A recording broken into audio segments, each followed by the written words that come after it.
எல்லாவற்றையும் சரியாக பகுத்தறிகிற தன்மை நம்முடைய இரட்சகராகிய இயேசு கிறிஸ்துவுக்கு இருந்தது. அவர் இந்த பூலோகத்தில் வாழ்ந்த நாட்களில், தன்னுடைய ஊழியத்தை நிறைவேற்றிய நாட்களில் நன்மையையும் தீமையையும் சரியாக பகுத்தறிந்தார். ஜனங்களை, அவர்களுடைய இருதயத்தின் சிந்தனைகளை சரியாக பகுத்தறிந்தார். நேரத்தை, காலத்தை சரியாக பகுத்தறிந்தார். விசேஷமாக வேத வாக்கியங்களை சரியாக பகுத்தறிகிறவராக அவர் இருந்தார். பொல்லாத சாத்தான் இயேசு கிறிஸ்துவை வேத வாக்கியத்தின் மூலம் சோதிக்கும் பொழுது, அவர் வேத வசனத்தை சரியாக பகுத்தறிந்து வேத வசனத்தின் மூலமாகவே சாத்தானுக்கு பதில் அளித்ததை மத்தேயு 4வது அதிகாரம் 6-7 வசனங்களிலே பார்க்க முடியும். பிசாசானவன் இயேசு கிறிஸ்துவை பார்த்து இவ்வாறு கூறுகிறான், நீர் தேவனுடைய குமாரனே ஆனால் தாழ குதியும், ஏனெனில் தம்முடைய தூதர்களுக்கு உம்மை குறித்து கட்டளையிடுவார். உமது பாதம் கல்லில் இடராதபடிக்கு அவர்கள் உம்மை கைகளில் ஏந்தி கொண்டு போவார்கள் என்பதாய் எழுதியிருக்கிறது என்று சொன்னான்.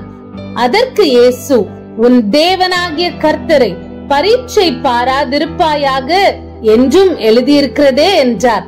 ஆம், இந்த பகுதியிலே நாம் பார்க்கும் பொழுது சரியாக வேத வசனத்தை பகுத்தறிந்தவராக இயேசு கிறிஸ்து வேத வசனத்தின் மூலமாக பிசாசுக்கு பதில் அளித்து இந்த சோதனையை ஜெயித்ததை நாம் பார்க்க முடியும்.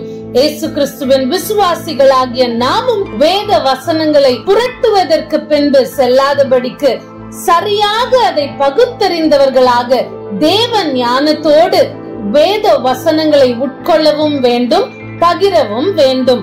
அதே போல இயேசு கிறிஸ்து ஜனங்களின் இருதயங்களையும் சிந்தைகளையும் சரியாக பகுத்தறிகிறவராக இருந்தார்.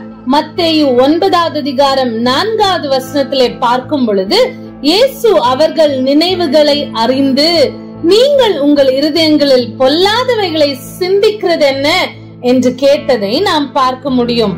அதே போல மார்க் 2:8 பார்க்கும் பொழுது, அவர்கள் தங்களுக்குள்ளே இப்படி சிந்திக்கிறார்கள் என்று இயேசு உடனே தம்முடைய ஆவியில் அறிந்து அவர்களை நோக்கி, நீங்கள் உங்கள் இருதயங்களில் இப்படி சிந்திக்கிறது என்ன என்று கேட்டதை நாம் பார்க்க முடியும். இப்படி அநேக தருணங்களில் இயேசு ஜனங்களின் நினைவுகளையும் அவருடைய சிந்தனைகளையும் சரியாக பகுத்தறிந்து அவர்களுக்கு பதில் சொன்னதை சுவிசேஷ புத்தகங்களிலே நாம் பார்க்க முடியும். காலங்களை குறித்ததான பகுத்தறிதலும் இயேசுவுக்கு இருந்தது. லூக்கா 18வது அதிகாரம் 31வது வசனத்திலே பார்க்கும் பொழுது, பின்பு அவர் 12 தம்மிடத்தில் அழைத்து, இதோ எருசலேமுக்கு போகிறோம், மனுஷகுமாரனை குறித்து தீர்க்கதரிசிகளால் எழுதப்பட்டவைகள் எல்லாம் நிறைவேறும் என்று சொல்லுவதை நாம் பார்க்க முடியும்.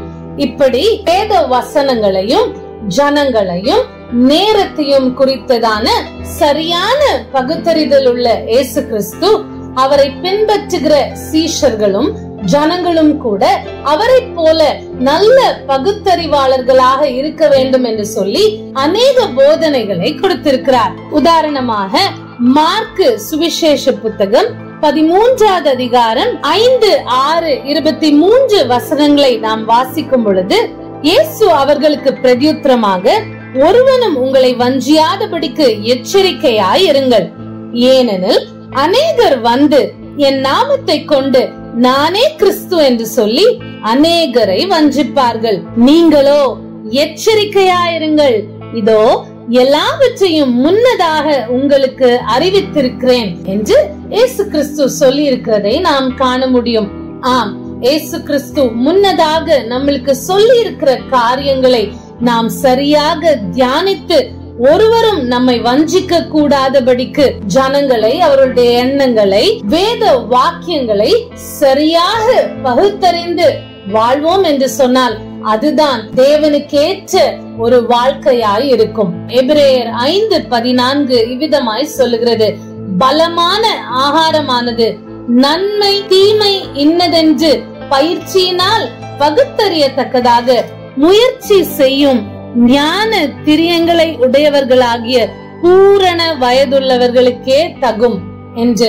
இந்த லெந்து கால நாட்களிலே இயேசு கிறிஸ்துவின் அடிச்சுவடுகளை அதிகமாக பின்பற்றுகிற நாமும் கூட இயேசு கிறிஸ்துவை போல் வேத வசனங்களை, ஜனங்களை நேரத்தை சரியாக பகுத்தறிய கற்றுக்கொள்ளுவோமாக. தேவ கிருபையோடு அப்படி பகுத்தறிய கற்றுக்கொண்டு சரியான பகுத்தறிவாளிகளாக வாழ்வோம் என்று சொன்னால் அதுதான் அர்த்தமுள்ள லெந்து கால வாழ்க்கை. ஆமென்.